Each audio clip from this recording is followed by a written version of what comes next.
Hey, I wonder We what happened live. to that dude. We live. Ooh, baby, we live. Yeah, he made that internet money and did his thing. He made that internet money and did his thing. Ooh, baby. But we live in here, man. It's the second annual Black History Month Awards Chop Up Show. Yep. Black History Month awards. Y'all know what's You up. know, Yeah. uh, Go ahead, bro. hey, I feel like it's gonna be a blast from the past, though, man. We're gonna be able to. I feel like commemorate people from the past in the present. Some people are gonna be able to get a flowers while they still here. Some people are gonna be, shout out to their legacy and things. Right. Y'all know how it goes. Say what's up as y'all come in the building. Let us know where y'all here from, what y'all on. And as we go throughout the show, as we talk about the nominations and we talk about the categories, we want to hear from y'all. As we talk about who we think deserve these awards, we definitely want to hear from y'all who y'all think deserve them. You know what I'm saying? But y'all know how it go. When y'all come in here, say what's up, where y'all from, all of that good shit. This is the Chop Up Show. Black History Hey, Month Awards. Pull up. It's the Chop Up Show, second annual Black History Month Awards. Because we did it last year. You feel me? And this is the upgrade. yeah, I feel like last year went pretty good, went pretty smooth. You know, Yeah, last year was smooth as hell. You know, and this is the upgrade. That's all this is. This is the upgrade. So y'all come on in and say what's up, man. Y'all come in and say what's up. yeah. I think it'll look better right now for right now for people to come in, just to make the visual look a little better for people to come in. Look at that. Viewers already went up. Emma White in the building. Emma said, "What's up from ATL?" Shout out to ATL. Thank you for joining us, Emma. What's good, Emma? What's good? Go ahead, go to Facebook. Let's see, man. Let's see. I already shared it on Facebook. Let's try, man. I'm trying to what you call. Let's see if I go live and I make no caption. Let's see what that's gonna do. Yeah, I'm trying to share it right now. What's up, Noel? Good evening. Good Yeah, evening. what's up, Jennifer? What's up, Emma? Yeah. What's the word? We getting into some Black history. What's up, y'all? Man, Don't be rude coming in here, sitting in here, not saying nothing. Jump in these comments. Say what's up now. Say what's up now in these comments now.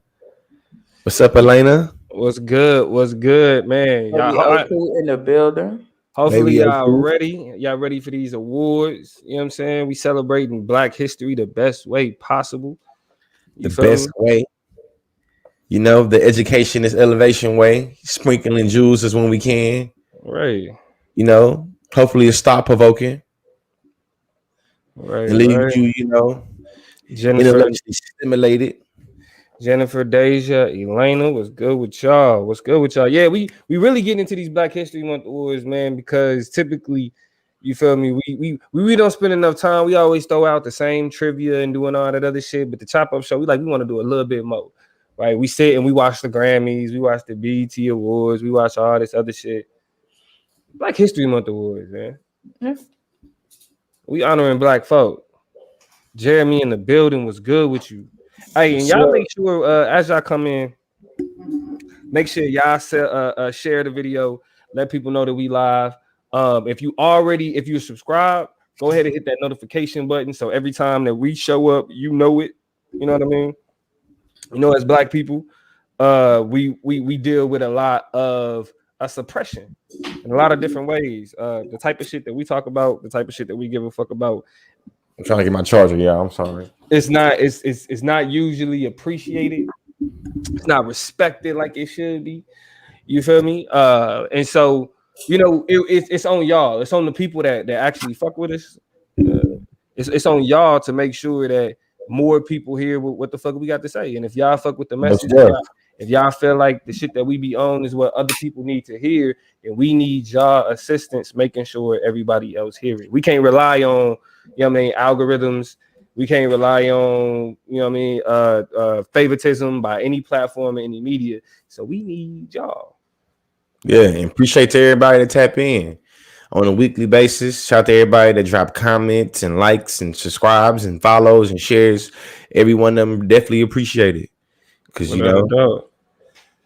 Without a doubt. Was good. Echo Unlimited, Pinky Promise Life was popping with you. Rodney was good. We definitely look forward to seeing you every Monday night. So what a coincidence. We happy that you tapped back in. Without a Decided doubt. to come back to us and just hang out with us again. And then Malik, what's going on with you? Shout out to you. I was supposed to wear. It's all right. I'm gonna wear it. I'm gonna wear it on the first March show. But I was supposed to wear a particular shirt tonight. I just remember I ain't got on for the Black History Month awards, but I'm still happy to be here with y'all. Definitely happy to have all y'all in the comments. We're about to get the show started real quick. We're running just a little bit behind, but we're about to be ahead in a second because we're about to get this whole conversation started. If you haven't liked it, shared it, loved it, whatever you need to do to it, do that. Do that. And one more thing before we get started, all my people who listen to the show after the fact. So if you're listening on Spotify, Apple Podcasts, don't forget y'all rank and rate stuff on that too. Give us some 5s real quick. Give us 5 stars. Leave a comment saying that a certain episode was good or that you love the show in general. Those things also help boost us, get us in the rankings, allow more people to see the show on the apps. So if y'all are app listeners on Spotify, Apple Podcasts, Blog Talk Radio, Stitcher Radio, whatever, get on them and get on them. Rate stuff, leave some comments on that stuff too. That way, across the board, people are seeing more of the information. That's kind of what Damo was getting at a second ago. I think we ready to Malik. You got a good point. I got my skin on. Malik said that's good enough for Black History Month. You're right. All right, I came already. You know what I'm saying? Yeah. I agree 1,000%. So with that being said, shoot, we already in this thing ready to rock and roll. Courtney in here ready to rock and roll with us. Shout out to us 3. Keep pushing knowledge for our people all day long. Much love back to you. So we about to do a real official style with the Black History Month awards. And if y'all are ready, I'm gonna go ahead and turn it over to Lee. Lee gonna bring it in. Yeah. Well, yeah, I'm waiting on the you know what I'm saying, our music. Me and my guys, we really lie. Yeah. We gotta go. Well, we gotta start. Well, we gotta start the show the way we always start the show before we get into the awards. Let's get it. Me, my guys, we really lie. Lord, forgive me, pay my tithes. Please don't have me reach inside. And that's in the console. Keep the semi when I ride. Lit off Henny when I drive. In the city, we gon' slide. Bet I be there pronto. Hey, y'all know we celebrate Black History every month, but this month we extra blackity black. It's your boy George Lee, aka Conscious Lee. Don't forget the Lee. You know you can check me out at georgeleespeaks.com. Who on with? Hey, it's your girl Toya G. Happy to be with y'all tonight. Last Monday of Black History Month, but every day, Black 365 is a day where we see, we respect, we honor Black history. So I'm just out here with my black ass, just chilling with y'all real quick. Definitely happy to be with you tonight. Lovely day. They call me the political plug. I am your favorite Democratic antagonizer, specifically on TikTok. So if y'all want to hear some content talking shit about Joe Biden while everybody else kissing ass, follow me at the political plug on TikTok, Instagram, Facebook, all of that. We in here, Black History Month Awards 2021. Let's get it. Okay. We got the Democratic antagonizer, the political plug, the liberal loose lane pusher, because they say lane, so you push them. But I guess that's kind of bad when it came out, but whatever. Yeah, it's all good. I appreciate all the love, but I know what we here for. Shout out to my number 1 fan, Dan Clement. What's up, Dan? We love you too. Shout out to Dan, the hot dog man, Elmer Fudd. Yes, we love the comments though. You know what I'm saying? So it's like, say all the funny shit you want. We like to be entertained during the show. You know what I mean? So Dan wants attention, y'all. So let's everybody say hi to Dan. Hi, Dan. Everybody say hi to Mr. Clement. But to not allow him to distract, go ahead, MC. Let's go ahead and get this thing started, bro. Hey, man. So like we said, 365 is Black History all the time, but this month we real blackity black with it. Last year we had a great, phenomenal time in just exploring Black history now and way back when, and we're going to bring it back this year, 2nd annual. So, we came up with our own different, categories. We hoping y'all like what we call them, and we're about to jump right into it. Let's get it. Now, actually, right before we get into the awards, we definitely got a snapshot that we want to go over with y'all real quick. Because it's something that needs to be discussed, right? because it's a Black History lesson. Let's not lead a month without learning as Black people something about how we interact, how we engage. You feel me? And so to get it started, this is a conversation that George has been a part of a lot on social media, made videos, all that shit about it. But what have y'all heard? How y'all feel about Lil Boosie going in on Lori Harvey? Lil Boosie going in on Lori Harvey. That sound crazy, right? That sound crazy. But Lil Boosie is frustrated with the love and kind of the fame that Lori Harvey has garnered while she has been in the public spotlight with dating different dudes. Like she been doing like living her life. She a young woman in Hollywood living her life. And Boosie is not happy about that. Boosie wants us as a people, as Black people, to really more so appreciate the Black women who get done wrong and still stay with their man. We don't need to, according to Boosie, we don't need to be hollering at the Lori Harveys. We need to be respecting the women that get done wrong and stay with their man. Before we get into these awards, let's speak to this foolishness. Toya, what sense does that make to you? Right? If we're saying, okay, what should we give the legitimacy to? Who should we put on the pedestal? Right? Should we put on the pedestal the women who stay with their man after they get cheated on, like what they call the ride or die chicks, or people, the sisters that's living their life, that's not being tied down by one man or whatever? Or should we do both and just say fuck what Boosie's talking about? I definitely think I don't know the do both. Fuck what Boosie's talking about is the final answer. And I think what is important to understand about this Boosie, Lori Harvey situation is the fact that Lil Boosie is, I think, 15 years older than Lori Harvey or something like that. Somewhere in that ballpark, and has made 2 to 3 videos and a series of tweets decrying this woman, and she's never come out and said anything directly to him about his comments, about his statements, or because she knows she doesn't have to, defending anything that she does. She's currently in a happy, healthy relationship, as it appears, with Michael B. Jordan. Yep. And they continue to take pictures and go on trips and do all the COVID violations that they feel like they need to take the photo shoots that will make them and their fans happy. And not they're the COVID violations. They're just flagrant COVID violations, but they've been all over the place doing what young people in relationships who have social media accounts do, and that's do what the hell they want to and then post about it. And so that's where I think it's kind of sad is you got this super old grown ass man who has made comments and then doubled down on them when all these people have done is go risk their lives for COVID, both the reception and the spread of it, and do so in peace. Yeah, man. Hey, I think that it's too many people. I find it's too many folks that be invested in other people's business that don't mind them or that don't pay them. You know what I'm saying? And it's just like, for me, man, Boosie's supposed to be a hustler. So I don't know what type of sensational viral shit moment you was trying to create with talking shit about Lori Harvey, but it's just like, bro, no.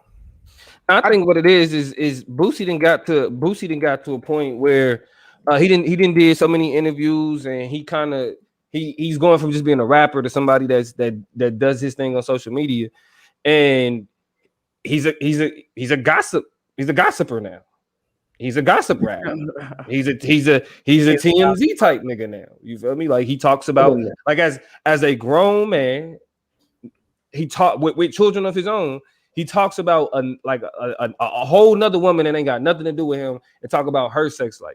I want to be specific about what he said. In the first video, he said something to the effect of he would never marry a woman like that, but he still says he'll sleep with her. I'm just trying to fuck. He said, I just want a beautiful, good girl. Then he followed up after the backlash and said, I wake up to all these Lori Harvey fans on my ass talking about I'm hating on Lori. Why would I want to hate on Lori for? I just say y'all got it fucked up saying let's go. If you saying let's go, that means you want your daughter to fuck 7 or 8 or 9 niggas in a couple months in the industry.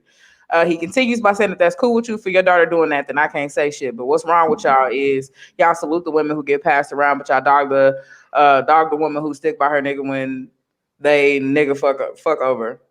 Y'all dog the real ones who stick by they nigga, but y'all salute the ones who go from hand to hand. The world is messed up. And said he went on to suggest that any celebrity couple in which the woman sticks by their partner is stupid. is called stupid by the internet. And so definitely gossip, definitely bring it in, because nobody's even talking about you're trying to create and sensationalize this conversation literally just to have something to say about something, and that shows you kind of the branding of Boosie. A huge part of he's a shock. He's like a Wendy Williams, right? He just says things that allows for them to be tantalizing. And no, we shouldn't even be talking about Wendy Williams on this show for obvious reasons. Right. If y'all don't know, connected to previous shows. But all of that aside, it really is a sad representation of it. Not to mention, I'm gonna say one name that should drop the mic on this whole conversation. Y'all ready for it? What's up? Future. Come on now. He with some new chick right now that I just peeked that he got, action with on social media. And Lori was messing with each other too. So why are they both not complicit in being implicated in that? And that, go ahead, finish up, Toy. No, it's stupid. That's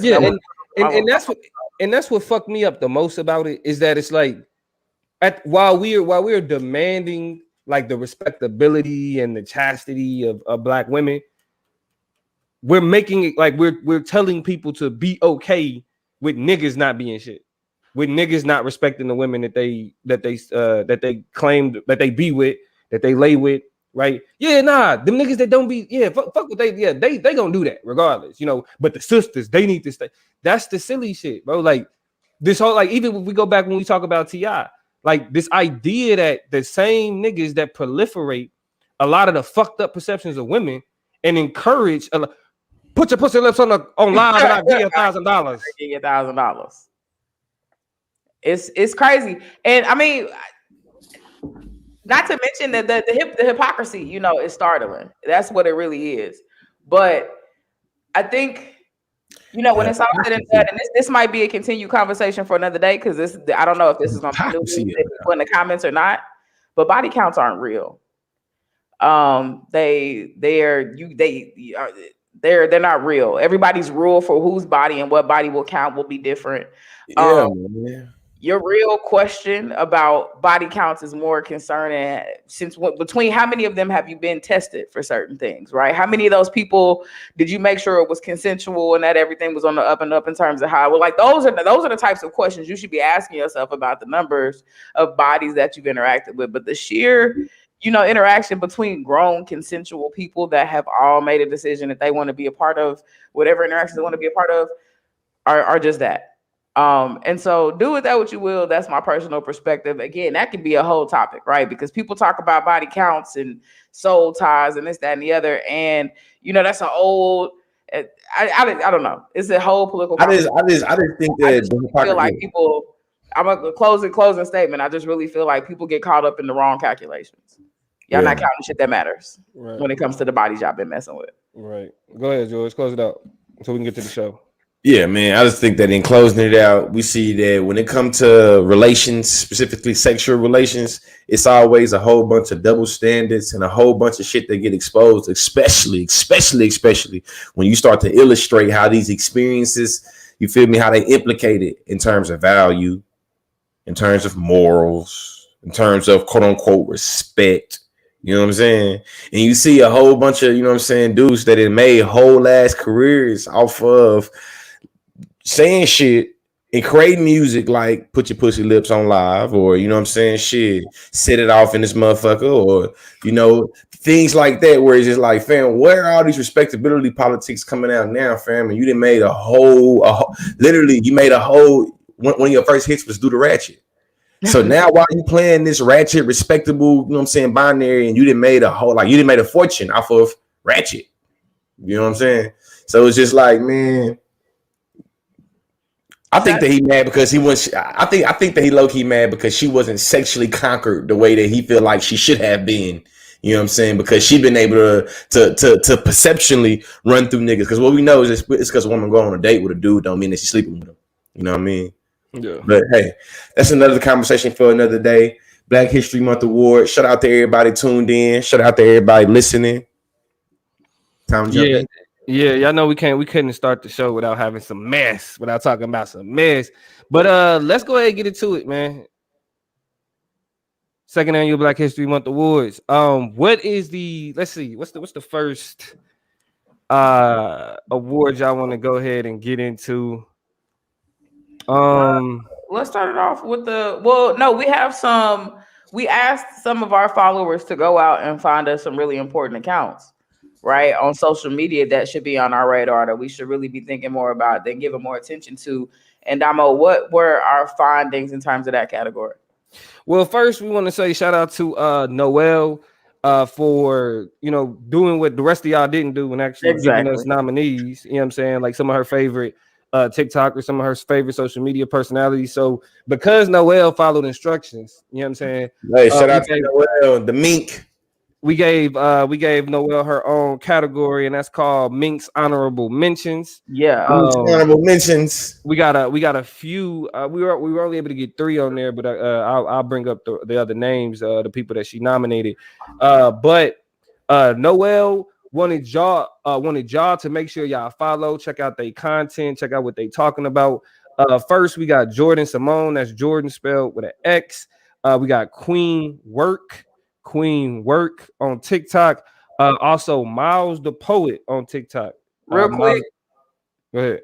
No, with Queen Work and Miles the Poet, before we go to these other ones, I've actually had the opportunity to be on these 2 profiles. So Jordan Simone, I haven't been able to peep yet, but Queen Work had a really dope conversation, a forum about questions that Black people, that non-Black people want to ask Black people in a non-judgmental space. It's almost kind of like, y'all remember Chappelle's show? I know you remember Chappelle's show, Damo, Ask a Black Dude. Yeah. Right, kind of like that same concept, but it was all like Black women or Black queer identified folk just really yielding a forum about everything from Black hair care to how to deal with being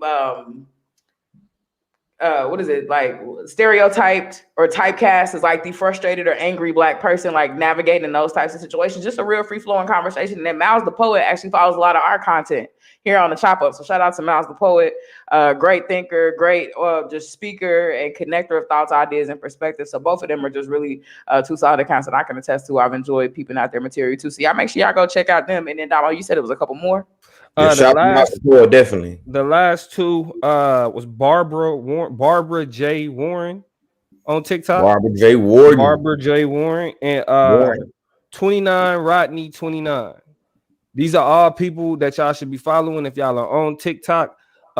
These are what we calling Mink's honorable mentions. Yeah, shout out Noel Mink for actually putting these people on. And this is what we mean by like the type of support that that Black creators need in order to grow. Because like we said, our type of content ain't the favorable shit. It's not the shit that gets the love and the algorithm. So in order for our content to pop, people like Miles the Poet, like Queen Work, Jordan Simone, Rodney 29, Barbara Warren, they need y'all.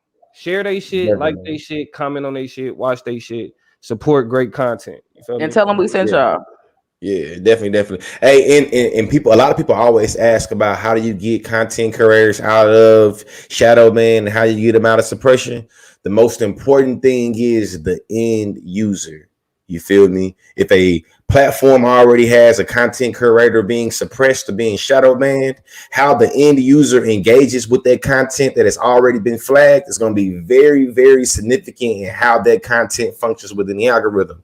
So if you're on a platform and that platform is already showing you that their views is down, when you half-ass, you know what I'm saying, kind of watch a video or you don't comment on it, or you don't like it, that sends a sign to the platform that says, yes, you've made a good decision in suppressing this person's content. We don't want to watch it. We're not going to engage it either. And that's kind of like perpetuates or solidifies it. You know what I'm saying? I was doing my little research. You feel me? You know, I said research over me search. So shout out to you, Noel. Is that Rodney? Is that Rodney 29 in the chat? Is that Rodney 29 in the chat? He said he appreciate that. Yeah, I think so, man. Shout out to you, Rodney. So shout out to you, Rodney. Absolutely. Thank y'all. First category y'all trying to get into? Rest in power. Let's do the rest in power category. Go ahead and give our respect out the gate. Without a doubt. Let's get it in right here. Shout out to you, Rodney, for sure, for pulling up. Hold on, we got it right here. The Rest in Power Award. All right. The Rest in Power Award. Power Award, man. Who said they nominee first? Or do we all have nominees for each one, right? Yeah, we all got nominees. Now we may agree on nominees, you feel me? But without a doubt, I'm sure we all got them though. Who I want to nominate first in the Rest in Power Award is Chadwick Boseman. I want to nominate my nominee is Chadwick Boseman. I think what we ignore about Chadwick in terms of, you know, I mean, we could look at it like it was a comic. He made a good comic book movie, you know, he did. But it was much bigger than that, right? He was a lot of like his impact was bigger than just acting. For those who don't know, Chadwick Boseman's resume as an actor is like a black history greatest hits. You feel me? He played Jackie Robinson. He played Thurgood Marshall. He played the James Brown. You feel me? Like just a list of just great black people that he brought to the screen that showed a lot of respect for.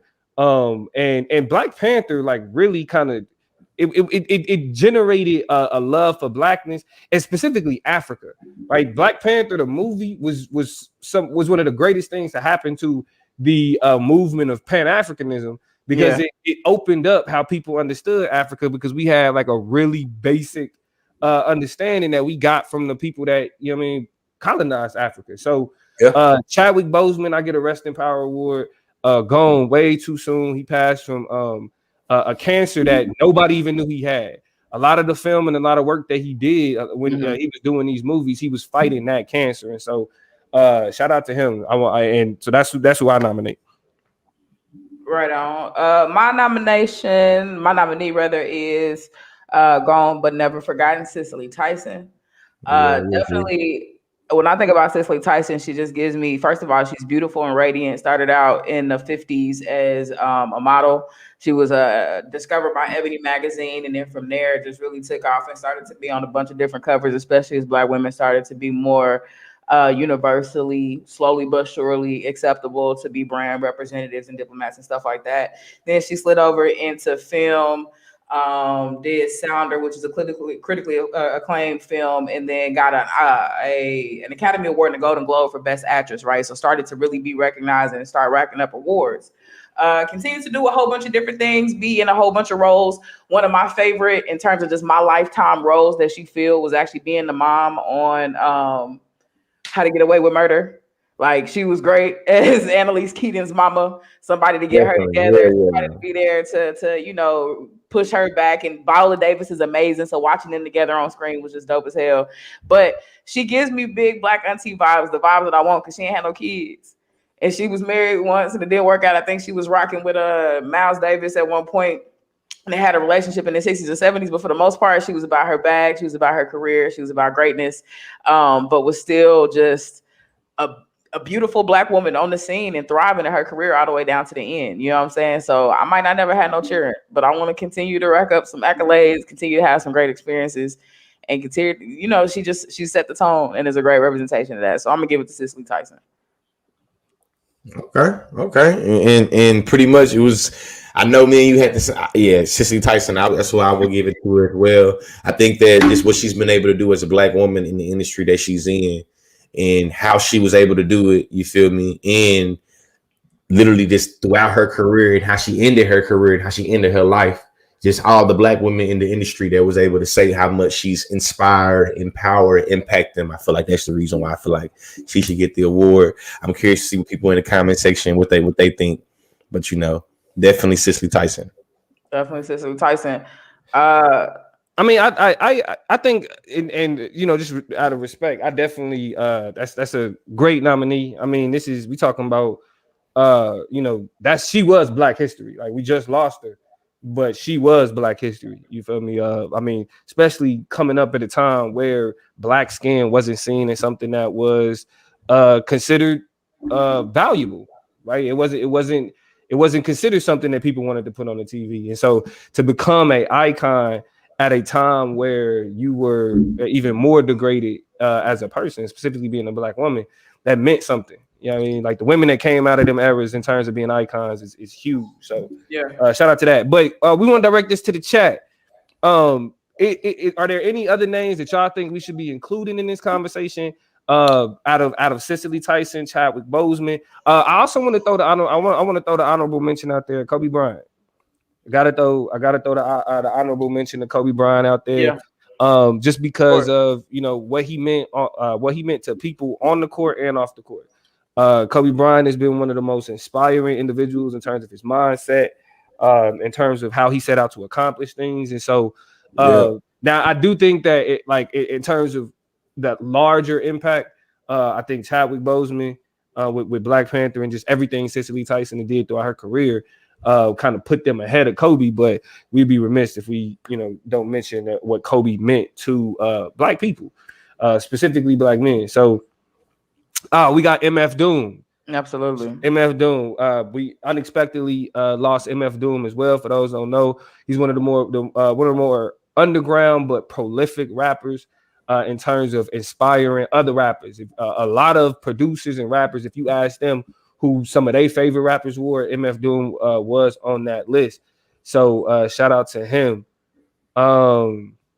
Bro, Didac Mercury, Sicily. Okay, so a lot of people, Kimberly Elise is who you talking about. That was in Set It Off and in Diary of a Mad Black Woman. A lot of people were like, she would be like the perfect person to play Sicily Tyson at some point or play a role in her, but that's not her daughter.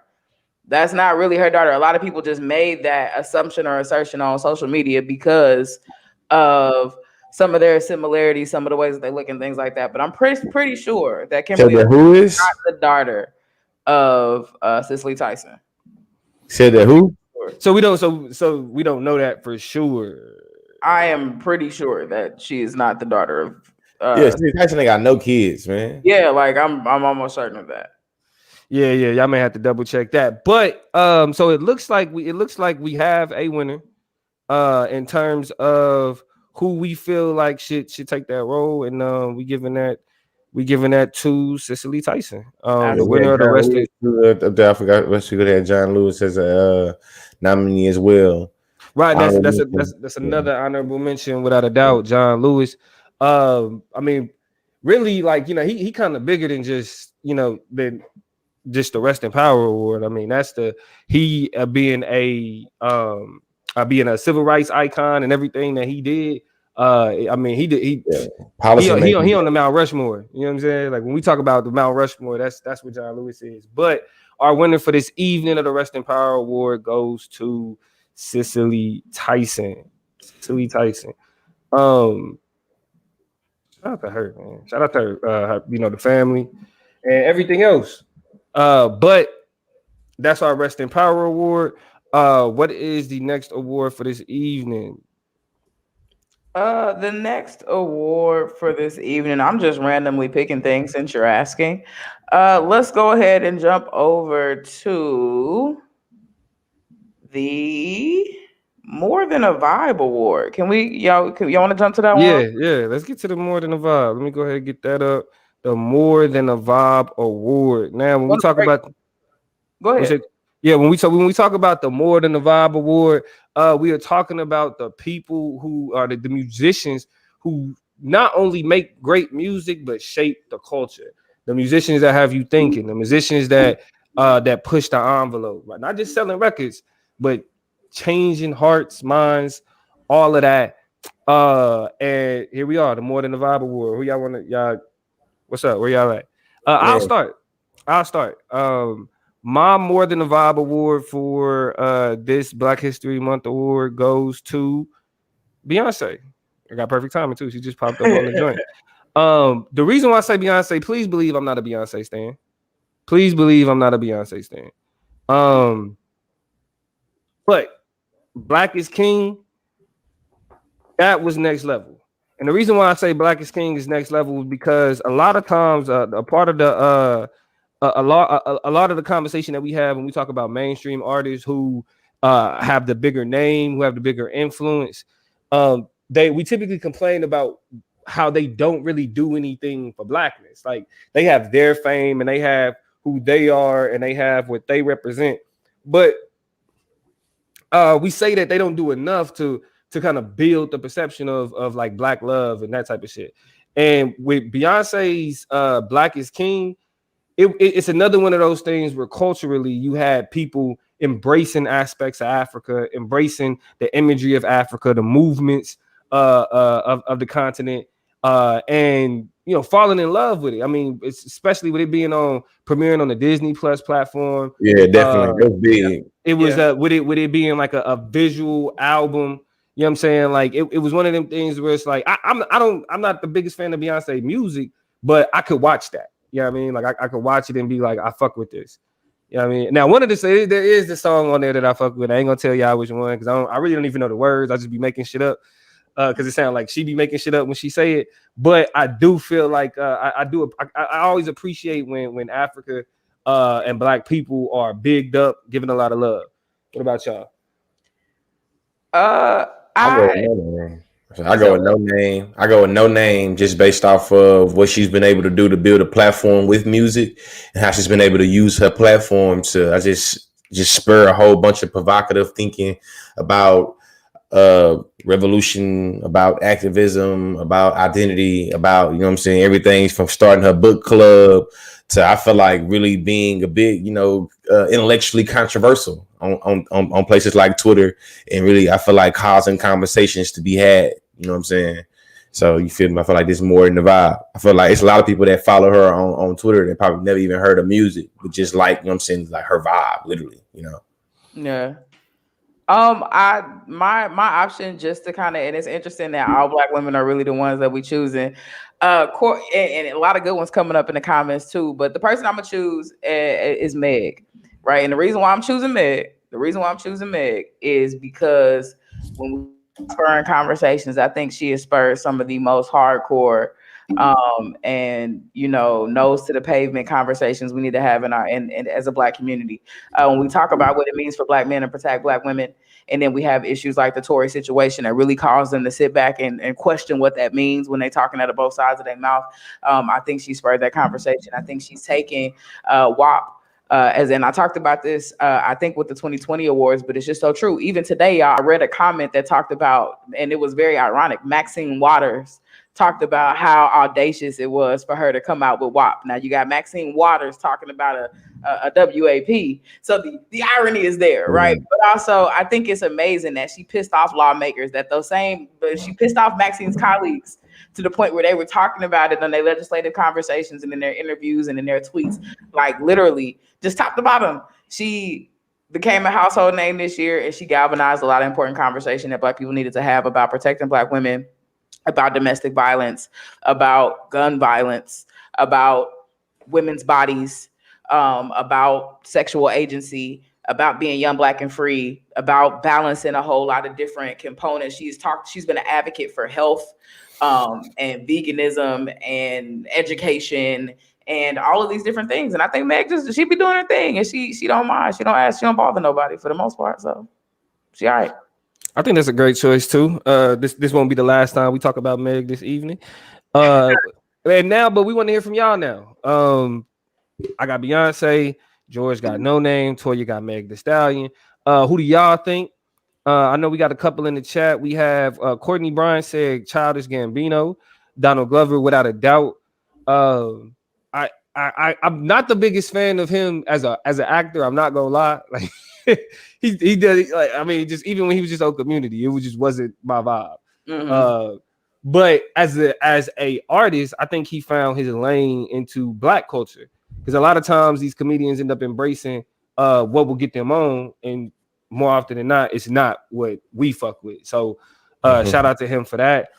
Pink Promises Life said Beyonce is the culture shaper. People follow her lead.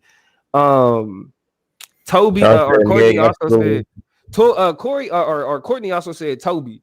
That's the up and comer of like that niggas is sleeping on. Yeah, I don't know how to pronounce his last name. You know Toby but he's that guy. Like his music is it's innovative. His imagery is innovative. You feel me? Like how he uses his wife, his homegirl is his producer, his daughter or his kids. I think it's his daughter that's always in the videos. Like it's lit. It's lit. So Toby get mad love over here. Definitely. Pink Promises Life also said Lizzo for body positivity. Ethereal Beauty, you almost missed it. Appreciate you for But you joining. made it. But you made it. But so with that being said, where y'all at though? So if without picking your own, George, without picking your own, who would you fuck with? Lizzo. Nah, nigga, out of our choices, nigga. Oh, out of y'all choices, I would say Beyonce. Toya? Yeah, I think I will have to go with Beyonce too. I mean, just in terms of artifacts for the culture to point back to look back to. And I mean, I think I don't know. Though I'm kind of on the fence about it because I think she just has more ability to make and contribute those types of things because she gets to be Beyonce. But I don't, so I'm gonna give her that. But also, I don't want to undermine any of the work that any of the, the other people we nominated or talked about because I think Beyonce just gets the ability to make her mark now and a little bit more the lane to do those types of things and leave things for the culture is just a little bit wider for her. But big love to her. She's doing it. She did that. Yeah, without a doubt. I mean, I think that it is easier for her now because of where she is in her career. But I do think that people also lose the incentive to do that, and the fact that it's kind of like when Obama got his second term, and at the end of it started letting all them niggas out of jail. It's like, all right, now that I can do it, I'm going to do it. You feel me? Yeah. And that should be appreciated. Yeah. Let's see. Pink Promises Life said thanks for picking her pick as well, George. Hey, I definitely thought about Lizzo didn't have a big impact on a lot of shit outside of the music that she made, especially concerning like fitness, wellness. You know what I'm saying? She's a great honorable mention. Lizzo is definitely a great honorable mention. I think the next one that I want to do is this is one that I hold dear and close to my heart, and that is the Memorial Kobe Bryant Award. And this is for Black sports icons that represent being more than just an athlete. I mean, this is the Memorial Kobe Bryant Award for all of those Black icons that represent being more than an athlete. George, you want to go first on this one? Man, for me, more than just the athlete, I feel like it's kind of cliche, but LeBron James. I feel like just what he's been able to do in terms of creating a school, what he's been able to do in terms of political dialogue about the shut up and dribble, just all of the things he's been able to contribute to. I feel like he, has been more than just a ball player. Yeah, go ahead, Toya. Well, no, I think LeBron is a great choice. The person that I chose is not somebody who's necessarily an activist or who is engaging in that way, but I think they are important for the sport of baseball. They are an image and a face and a personality that I think is changing and moving that sport in the right direction. And that is Mookie Betts. If y'all are not familiar with Mookie Betts, he is, I think, like 25, like super young, played for the Dodgers, won the World Series this past year.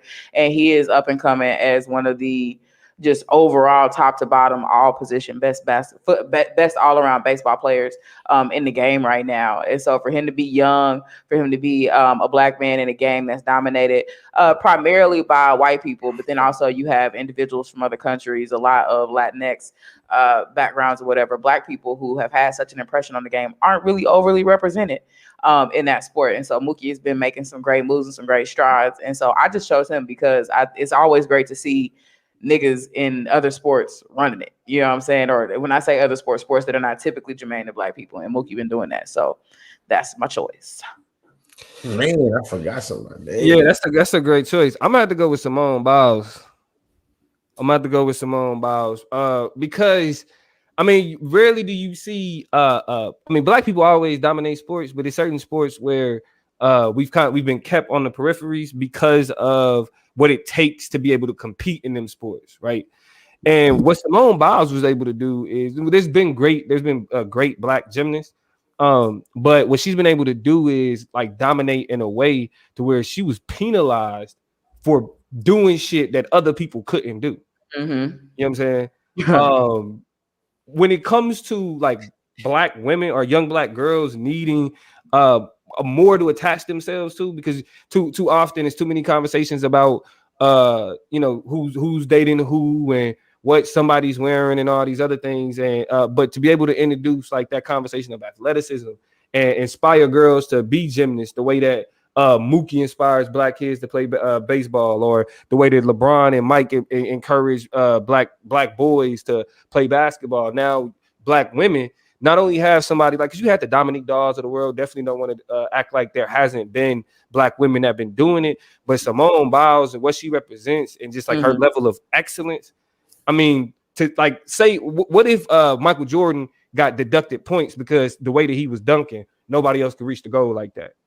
You know what I mean? Wow. Like Simone Biles is like on the level of more so of a Wilt Chamberlain, where you got to change the rules for her to play in order for other people to compete. So I definitely feel like she deserves to be, as an icon more than an athlete. But I also as a quick honorable mention, I do want to throw out there. Actually, I say that. Let me mention her. This is sport. Naomi Osaka. Yeah. I mean, she beat Serena. You feel me? Which that's big shit alone. You know what I mean? And then she just been killing shit ever since. And she dating a rapper. You feel me? Like her connection, because when people was like, oh, she's black and Japanese, right? People kind of assume that she really, like, it's a distance between like the blackness of who she is. And I think Maya Moore, the honorable mention, I forgot about Maya Moore. She gave her basketball career to literally go and fight for and advocate for somebody's freedom. They got free in that process. She fell in love with them and they got married. But now she's still just, advocating for social justice and being, a big person that's using her platform. And pretty much like she was at the prime of her game, not only prime of her game, like really literally one of the top talents of the WNBA, and kind of put that to the side, literally more than off the court, like put more than the sport, put it to the side and really just dedicated her livelihood to somebody else's livelihood, Checking out. Go ahead, Toy. Well, I was say Van said more than an athlete. So is this about the impact of their contributions outside of the sport, or the impact of sports greatness? Look, we ain't got no rules around here, okay? It started being about outside the court. Then all of a sudden, I think it's my fault. I chose somebody that was just really impactful to their sport. So basically, it's just really like impactful black athletes with their black beautiful selves doing important and meaningful things in their sport and beyond. To clarify. Well, I mean, because I think more so when we say more than an athlete, it's like even their athleticism represents something more to black people. Like for like black icons, it's always more than just what they do. You know what I'm saying? It's about like the impact that they have on communities, even just being, a gymnast, or even just being a baseball player or a basketball player. Like if your participation in that sport turns you into an icon for the culture, that makes you more than an athlete. You icon. And so but that's a great point. Yeah, who won? Say Lions of the time, baby. Like, who won though? Oh yeah, we ain't there yet. We kind of going through the comments. So we definitely got Kaepernick. That's another great honorable mention. Colin Kaepernick like sacrificed his position, like sacrificed his job in order to make a stand. So we definitely appreciate him. Never want to undermine that. Khadijah said Maya Moore. We got Serena Williams. Again, we got another Kaepernick. And there was a black woman who beat Serena. She deserved that too. I'm not a tennis person, you know what I'm saying? So I apologize for not knowing her name. John Carlos and Tommy Smith. Without a doubt. We were trying to stay. Hey, I said we got a picture with Tommy Smith. Hey, you know. Hey, you know what? I had to post that. But I do look really cool next to him down here, like, yes, sir. So real quick, which one with the three that we have out of what we nominated, Toya, without picking yours, what would you go with? Who I forgot. Oh, if I have to go with ours, between ours, I'm gonna pick LeBron. Just because I think he's doing everything he needs to do to cement his legacy.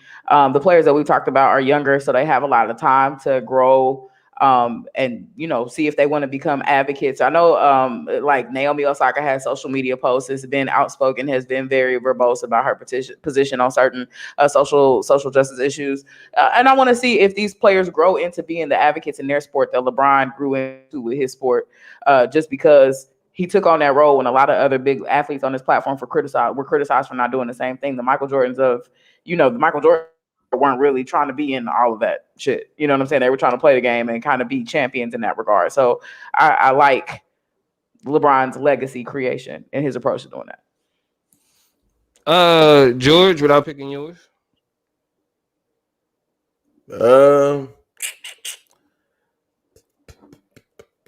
And I'm gonna go with Naomi.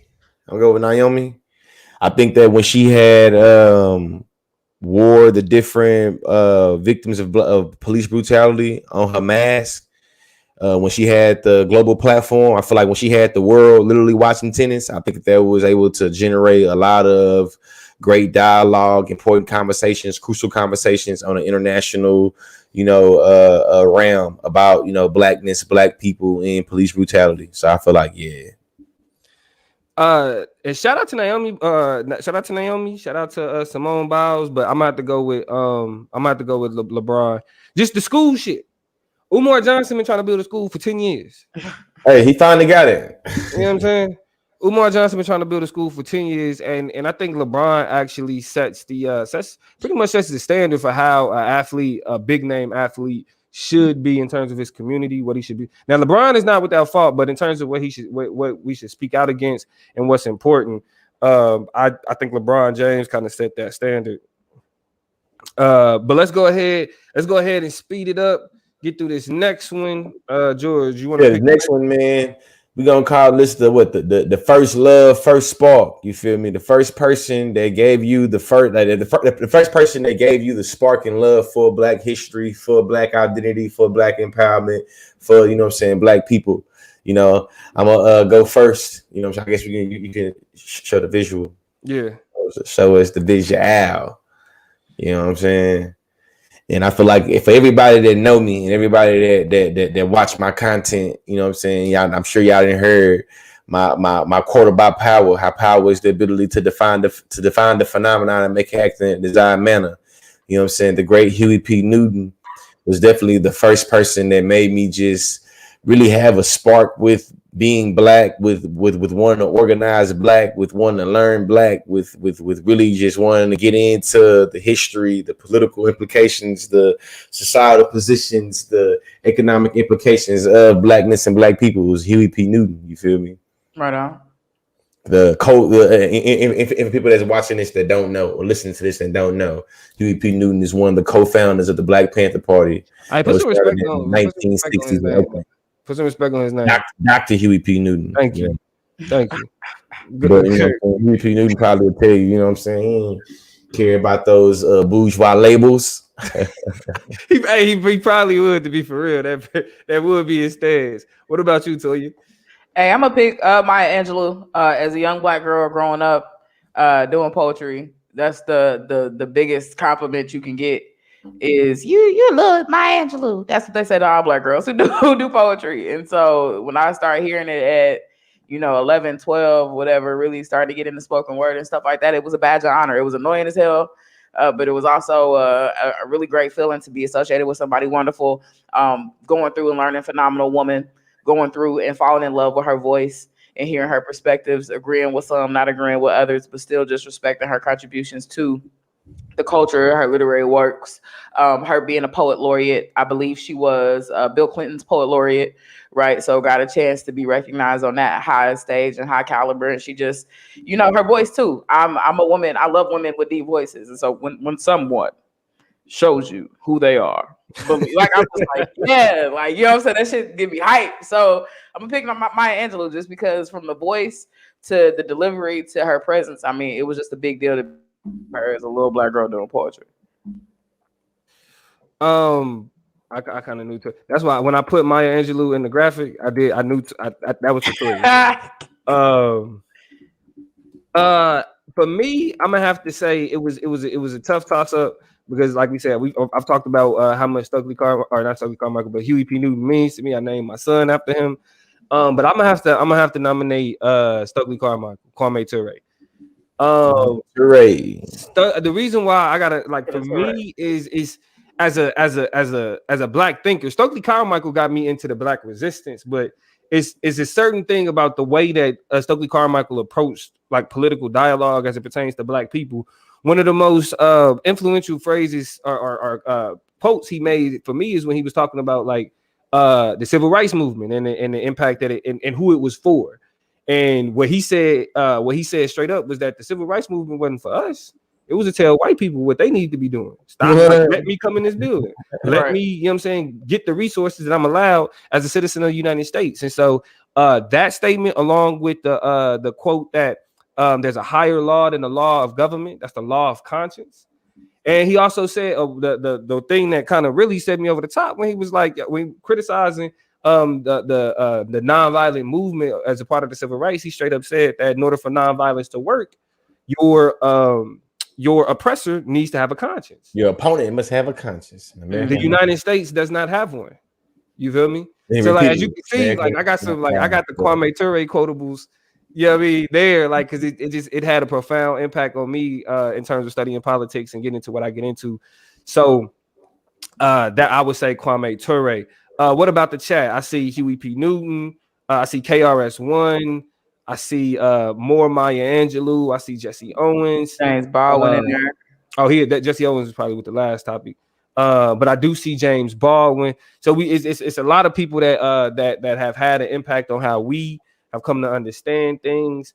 But if we're gonna go ahead and vote and decide a winner, not picking my own, I'm gonna have to go with Huey. I feel like that's I named my son after him. I can't even I can't really say too much. I named my son after him. So you? I'm gonna second that. Gotta go with Huey P. Definitely just thinking about the larger framework of his advocacy and revolutionary perspectives. It's just kind of easy decision for me. Hey, Huey P. Yeah. Huey P, man. Yeah, man. Dr. Huey P. Newton, the chairman, you feel me? Did his thing. We appreciate all the work he put in. But yeah, Huey P. Newton, go ahead, take that one.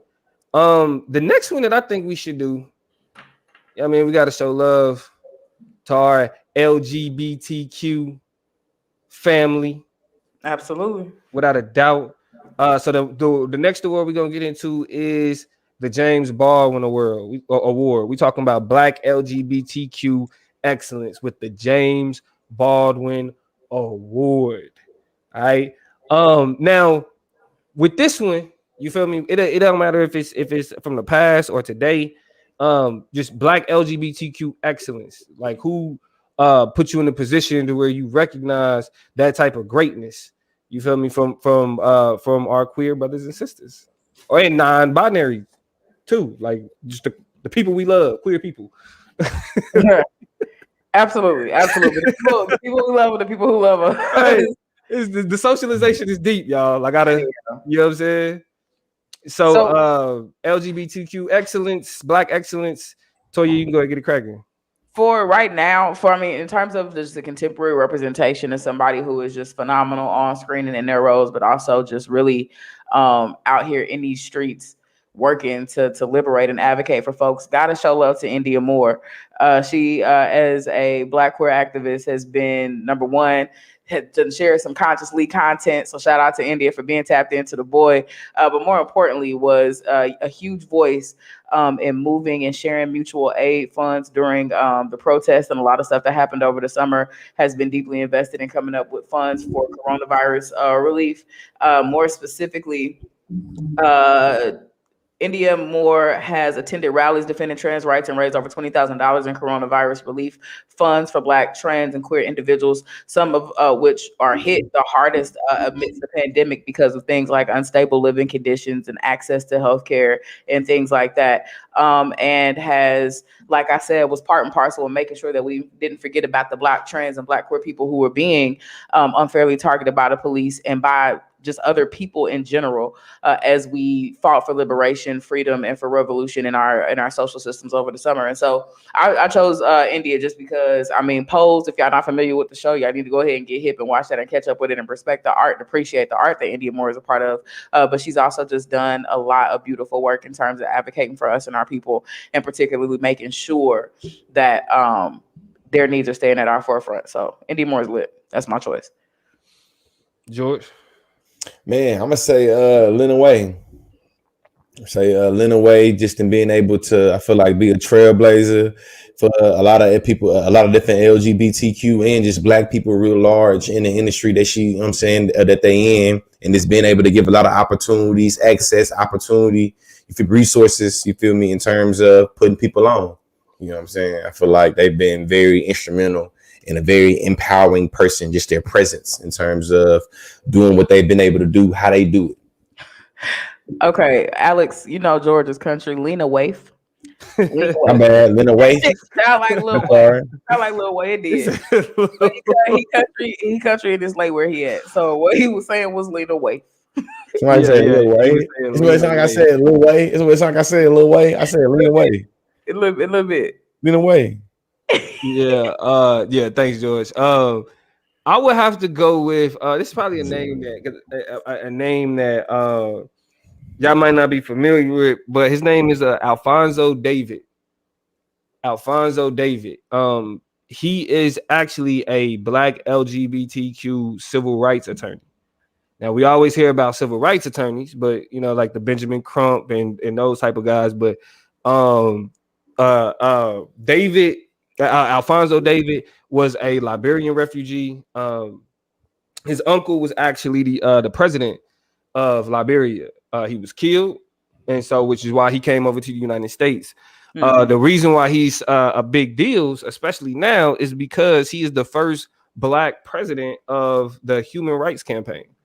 You know what I mean? And to have somebody, a Black person and a queer Black person leading the human rights charge, nothing, it couldn't be anything more appropriate. Because out of people who have to deal with some of the most egregious, normalized human rights abuses, Black queer people deal with it in ways that cisgender folk can't, or cisgender heteronormative people can't even begin to understand. And so for him to be leading that fight for human rights is nothing more, to me, in my eyes, I don't think it's anything more appropriate than a Black LGBTQ, just queer civil rights attorney. All right. I dig it. Let's see who the chat talking about. And into this, my honorable mention. My honorable mention would be Ashley Preston. You feel me? Ashley Preston. You know what I'm saying? Sis, she the first trans woman to be an editor in chief for a national organization, as well as being the first open trans person to run for office in California. And she just been doing her thing. You feel me? Okay. Like, you know what I'm That's saying? a good name for me. You said Ashley Preston. Ashley Preston. Oh yeah, she followed me on the gram, and you know what I'm saying. Like she just be doing her thing. You feel me? Like, great writer. You know, a lot of great dialogue in terms of being a personality. You know what I'm saying. And I feel like she'd be, you know what I'm saying, really putting a lot of people on as well. Right on. Okay. So in the chat we have people thinking he said Lil Wayne, right. But we got Kid Fury and Crystal West from the Read podcast. I agree. Rodney, I love that pick. I'm a big fan of Kid Fury and Crystal. Love what they do. Love the Read. I actually listen to the Read a lot and trying to figure out the direction of the chop up when it first originated before Damo and Georgia was on it. Now, see, what you saw and what you see is that we're nothing like the Read. So by watching the Read, I was able to, be like, I don't want to repeat or replicate what somebody else is doing, but they gave me a lot of things to think about, consider, to mold some stuff after. So I love the growth, even that the Read has experienced, from going live to getting TV spots to everything like that. They definitely was doing their thing. We also have Marsha P. Johnson, we have Wanda Sykes, and we have Diamond Styles in the chat. So we definitely appreciate y'all. Also, Barbara Smith. I don't know who that is, Lion. So go ahead and you can put that in the chat to educate us. But now let's go ahead and get to this voting. I would have to say, without picking my choice, I would have to go with India Moore. I would have to go with India Moore because I think what Pose did for black trans people in terms of like when we talk about representation being important, being able to look at the screen and see somebody who lives in a culture who are not even lives, but embodies a culture that is typically disregarded, dismissed. For Pose to be able to do that, and I mean for the people that there's just all the individuals that came, all the actors, we just call them actors that came out of Pose doing their thing, like that's big. So I would have to go with India Moore. I go with India Moore too. Just how they invested and how they put in for the community for this in different ways, not only from the coronavirus, but from the summers and the protests. And from, how they use their platform in terms of putting smaller content creators like myself, you know what I'm saying, giving us exposure and things like that. I feel like they just all around a stand-up person and just being able to, walk the walk, talk the talk, do the whole thing, the whole shebang bang. Without a doubt. So that is the James Baldwin Award winner for 2021, India Moore. We appreciate what she represents. Let's get to this next one. Let's see what we got next. How about we take a look at We Love You, But man, I didn't even pick nobody for this category. Let me think of somebody real quick. Yeah. Go ahead and think about it. Tell you, I want y'all to see that with all the only person in this montage is Kanye. The only person in this montage is Kanye, and I mean, I'll get it started. I'll get it started. Just based off of like what I just showed. This Kanye still. I mean, this is probably. I mean, we probably found some way to talk about Kanye last. Yeah, but still, like because I mean, I can't underestimate the role that he played in just like me, my debate career specifically in high school, and me. Seeing myself as an intellectual. Yeah. You know what I mean, like he played a huge role in that in showing that intellectualism isn't what we always assume that it is. And so I can't forgive Kanye for just flipping the fuck out. Like I can't. Like it's something that's always gonna bother me.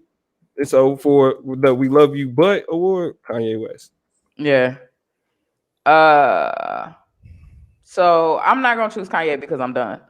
However, I will choose who was Ice Cube. I really feel like Ice Cube did some suspect shit, but when we look, I feel like he got hit with the heavy hand because it was bad timing. You know what I'm saying? I think if he would have come out of the gate and maybe had more time and been more strategic in trying to clue in black people on his, because I feel like there was a little bit more strategy there than we were able to give him credit for. It was just a bad execution of an attempt to really get niggas to think differently about what we're asking and what we're doing. I just felt like, where was you at for the whole rest of the 4 years? That was my biggest criticism of Ice Cube, right? So I really feel like it's still love there. You know what I'm saying? I ain't really threw him out. The baby in the bathwater is still intact. I'm not throwing it. It just was bad timing. It was just, I think the tone deafness and the bad faith in Donald, like it wasn't no getting out of that. But I would really love to see Ice Cube take another approach. Start talking now. Right, we should be skeptical of Joe Biden now. He should be galvanizing the move of what it looks like to hold him accountable, because that was the rallying cry for everybody. I'm implicated in that voted for Joe Biden was get him in there and hold his feet to the fire. Like, be a part of those conversations is what I want from Ice Cube. But I think there's some good fodder there. There just needs to be better strategic deployment of how you trying to lead niggas, because you can't just jump out in the front like I got this good idea and I'm gonna lead us to the like. We don't know. You're not credible yet. You haven't really convinced us. Are we there yet? You know what I'm saying? That's the last time. So there's some work that needs to be done, but I still got love for Q. And I think he just got to get it together. Man, I hate to be that person, but I'm tied up on some Negro shenanigans right now. I can't choose between these two people. One of these people I grew up on, you know what I'm saying? And you feel me? They've had a big impact on, you know what I'm saying, how I do things and how I say things and how I was able to get my degree. This other person, I feel like they've also been able to have I feel like not nearly as much of a big impact as big as an impact as the other person, but definitely have been able to, I feel like, empower me and influence me to want to say things eloquently in different times, man. These people, I feel like this first person I'm gonna say, I'm definitely gonna get some flack for. You feel me? It's gonna be like, consciously, what the hell now? So you nominating Hey, two? you know me, you know me. If you know me though, you know, like, damn. No. But hey, Boosie badass, Boosie like badass. what the fam? It was better when you was just a music person, bro. Because the more and more you speak on certain shit, the more and more it'd be like, fam, why do you think that you have such profound, hot takes that you think that you need to give them all the time? You know what I'm saying?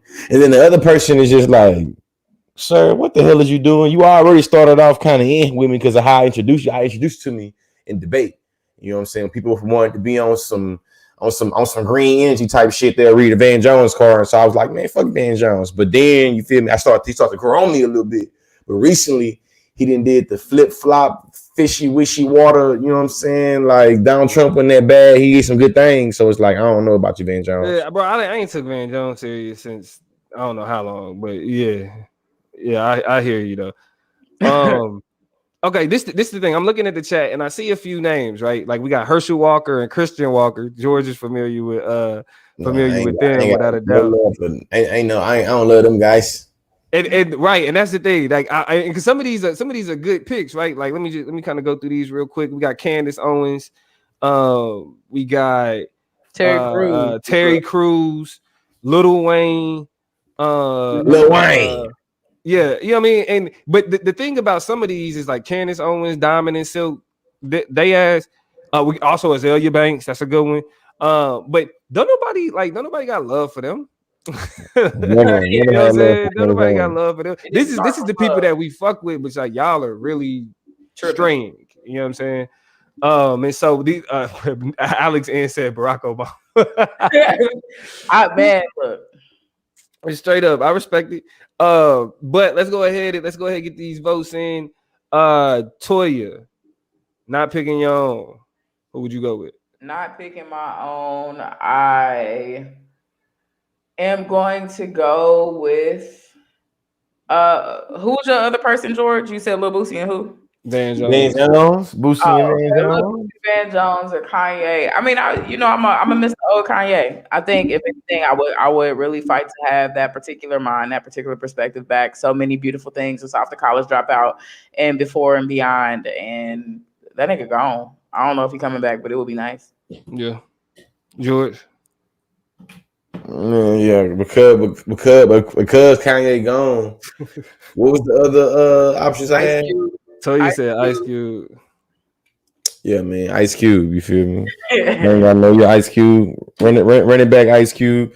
I think that you went into it as like the older, you know what I'm saying, kind of self-righteous black man that felt like you had all the answers and you don't need nobody.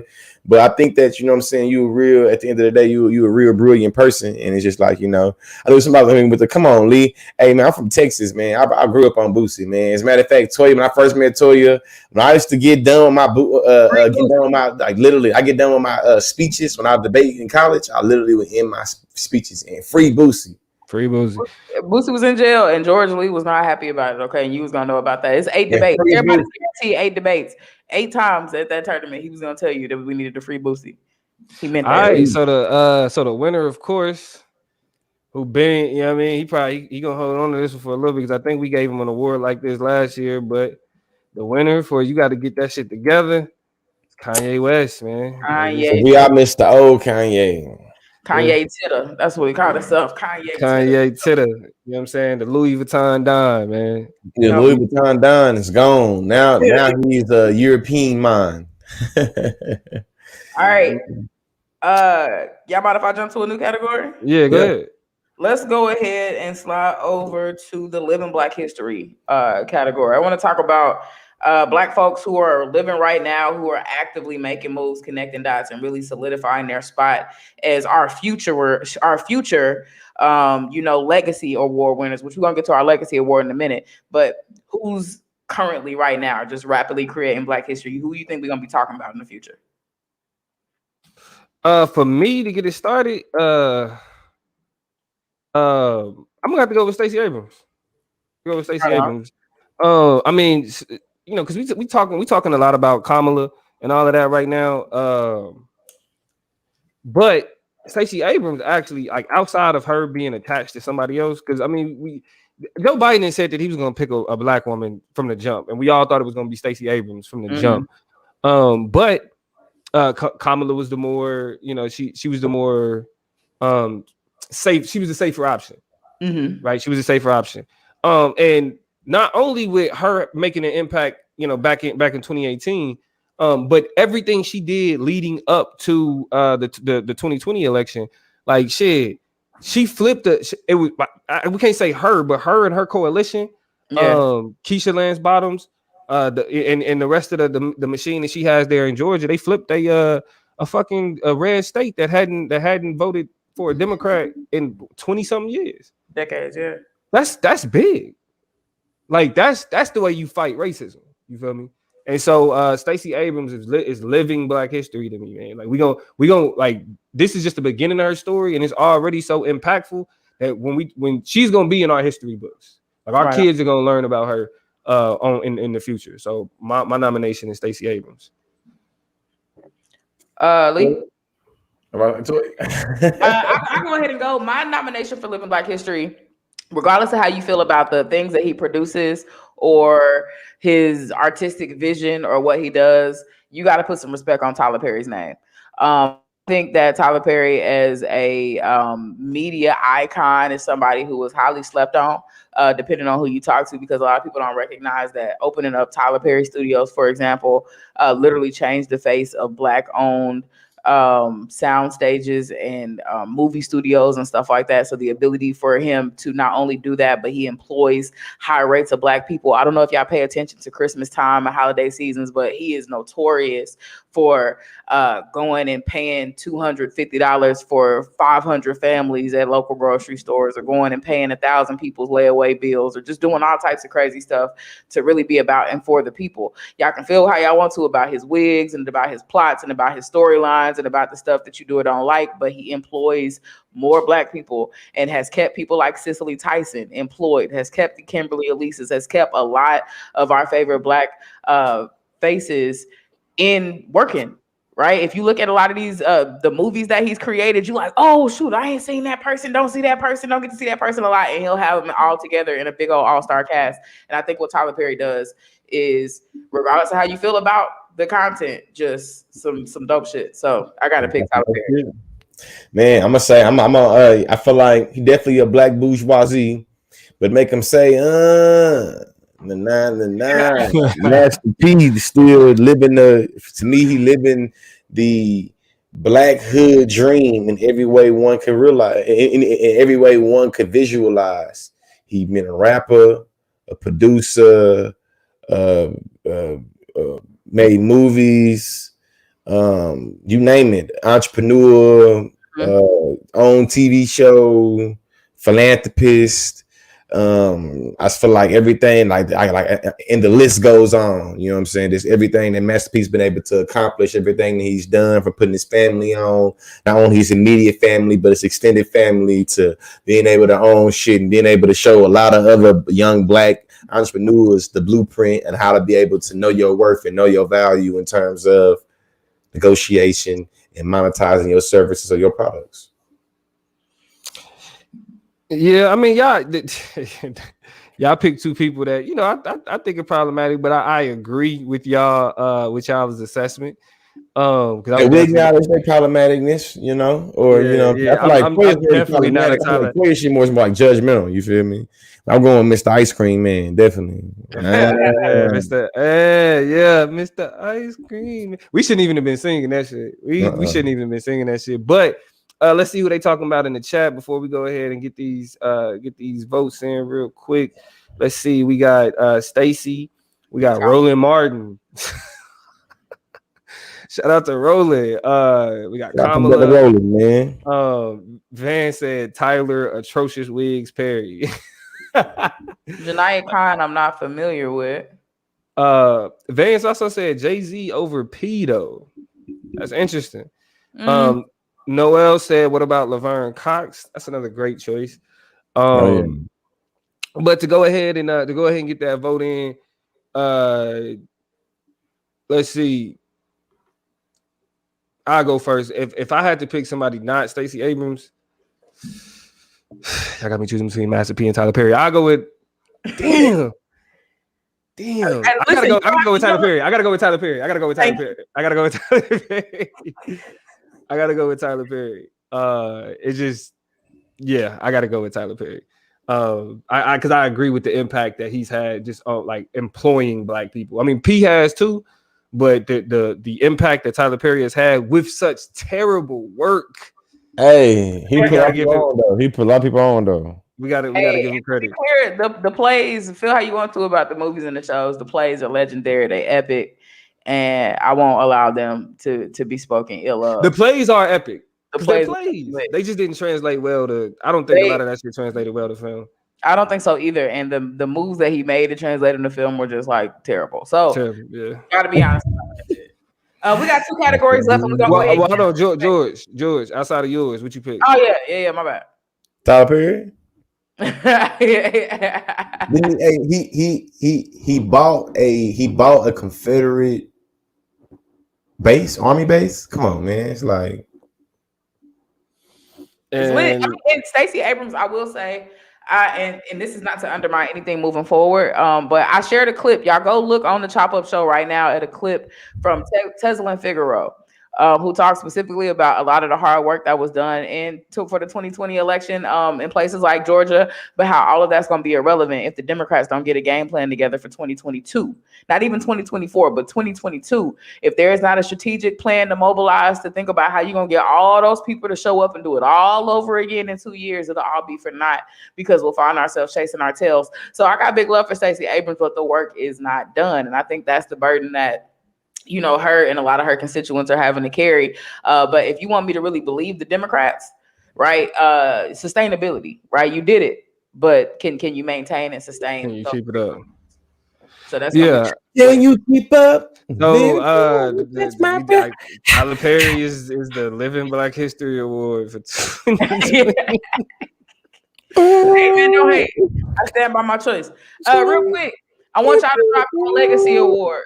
When we talk about the Legacy Award, this is living Black history in terms of just people who have lived a long, rich life, who are still alive, though, and making some strides. So unfortunately, we lost, we talked about the people who were passed on, rest in power, but who are some people who are still alive right now, who you got a lot of love for? I'm gonna pick Assata Shakur, the most hated Black woman in America, still on the FBI most wanted list. I got a chance to watch Judas and the Black Messiah this weekend and really be reminded just how much, in a very palpable and very visceral way, how much they hated our Black asses, and they hated the Panthers in particular. And so when I think about her particular story of being in New Jersey, and being accused of shooting a trooper and evading that and getting the hell out of Dodge and making it to Cuba. But I think about what the Panthers fought for, who she was, and the fact that she got to live this long. I'm gonna take my hat off to Assata Shakur, because watching Judas and the Black Messiah was a great reminder of just how much they was on the Panthers' ass, and that she was able to evade that really speaks volumes to me. And then my runner-up real quick is NBA legend Bill Russell. I'm gonna be sad to say the day we lose him. He just old, big, towering, powerful Black man who has, patience and nerves of steel, who has been there throughout the evolutions of various civil rights movements. And Bill Russell is definitely living history for me, but I'm gonna go with Assata Shakur. I gotta go with Angela Davis.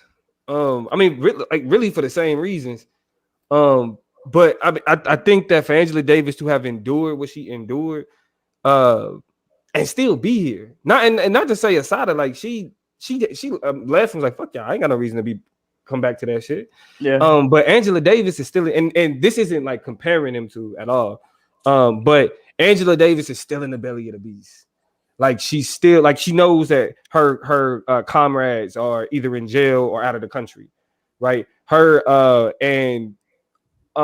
being the educator and still being a face and being at the forefront of teaching about Blackness and understanding Blackness and what they did, what she stood for with the Panthers. I think that she's one of, we don't give her enough flowers. Like I know a lot of a lot of us, like Black people that's in, that's in the know, we do show more appreciation for people like Angela Davis.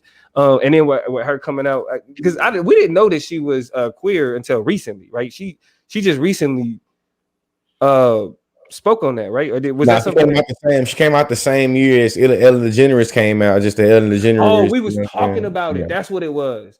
Yeah, she came out the same year, but Ellen was right.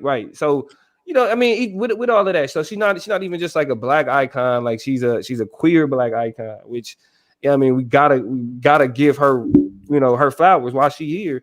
Ain't like, you know, in the same space as us. Like this is somebody who does talks, who teaches and all this other shit. So I gotta nominate Angela Davis. What you think, George? Yeah, man, definitely good nomination. I would nominate Bobby Seale just because he's one of the co-founders of the Black Panther Party. So we just gonna nominate all Panthers. You a living Panther, goddammit. but in my opinion, I think that the Black Panther Party gets a lot of value in terms of how they've been impacted the community. But I think a lot of times we think about the Black Panther Party either being dead or locked up. We don't think about Bobby Seale, literally one of the founders of the party, one of the creators of the party, still being alive, still being like not being in jail, you know what I'm saying? And being able to just, you know what I'm saying, recognize what they've been able to contribute in terms of Black empowerment and politics. Absolutely. So just to go over some quick ones in the chat before we get into this last one and end up closing this thing out. We got Michelle Obama, we got Thomas Sankara, Patrice Cullors. Some of these would have been good for the last award. I'm not sure who that is, so I need some things I need to catch up on. We do is one of the founders of Black Lives Matter. Yeah. Okay. We do got Angela Davis. We got Bell Hooks. Yeah, without a doubt, Bell Hooks is one of the GOATs. Comrades was intentional. He caught that. Cornel West, without a doubt, Cornel West is one of my. He got rejected for tenure at Harvard, and so a lot of people were decrying that because, I mean, once again, these institutions, these ivory towers, fail to recognize the contributions greatly that he has, you know, made to have that type of emeritus status next to his business. But we, you know, give him flowers even when those institutions won't. Without a doubt. Kimberly Crenshaw, another great one. Popularized the conversation of intersectionality, which is how, you know, our different aspects of our identity intersect. Kimberly. We aren't just Black, we aren't just queer, we aren't just straight, we aren't just poor. We are all these things and more. So shout out to Kimberly Crenshaw. But to go ahead and finish this off, Toya, if you had to pick one that was not yours, who would you go with? If I pick one that wasn't mine, I mean, I'm gonna go with Angela Davis. You know what I'm saying? Black Girls Rock.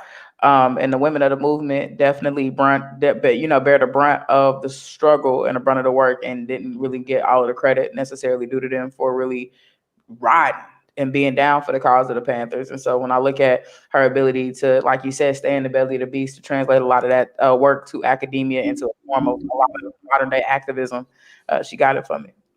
Oh yeah, education is elevation. You know I'm going with Angela Davis. I feel like what her legacy to really shows how being an educational influencer, how the implications of that can be very dangerous and sometimes, you feel me? And how, you know what I'm saying, how her being an educational influencer literally led to her being criminalized and led to her being, you know what I'm saying, on FBI, or I feel like led to her being one of the most wanted. I don't know if it's FBI most wanted, but I remember her being most wanted and everybody rocking afros, trying to, you know what I'm saying, act like that was Angela, and you know, just pretty much what she was able to do and how she's still alive and still traveling and still speaking and still teaching. Education is elevation, baby. That way. And so Angela Davis is the winner, but I would have picked outside of my own, I would have picked Assata Shakur, just because I think that, you feel me, like she was really about that action. You know what I mean? And like to be one of the most hated and was still one of the most the biggest most wanted people, you know what I'm saying? Like in terms of being a criminal to this day, right? Even with all the reverence that the Black Panthers get, even with all the love the Black Panthers get, the government still treats her like, yeah, if we catch her ass, we locking her the fuck up. And so it's like, yeah, I think that's big. But Angela Davis is the winner. Let me just get this up here. Yeah, Angela Davis is the winner for this category. Shout out to the Queen for everything that she's done. We are extremely appreciative, of all the work and effort that she put in. So shout out to Angela Davis. And let's go ahead and get into this last category before we close it out. And that is George's favorite category, the trendsetters, the Black trends, Black history. Let's go ahead and get that up, get that graphic up. Hopefully y'all been enjoying this. Appreciate everybody that's been here with us. We are rocking out a little bit longer than usual, but the Trendsetter Award, the best of Black trends. Y'all know, I said we got Meg up there because when it comes to trends, she did her motherfucking thing, and she made an entire social media platform go crazy. Yeah, that was gonna be the trend I was going with. Definitely, she made it.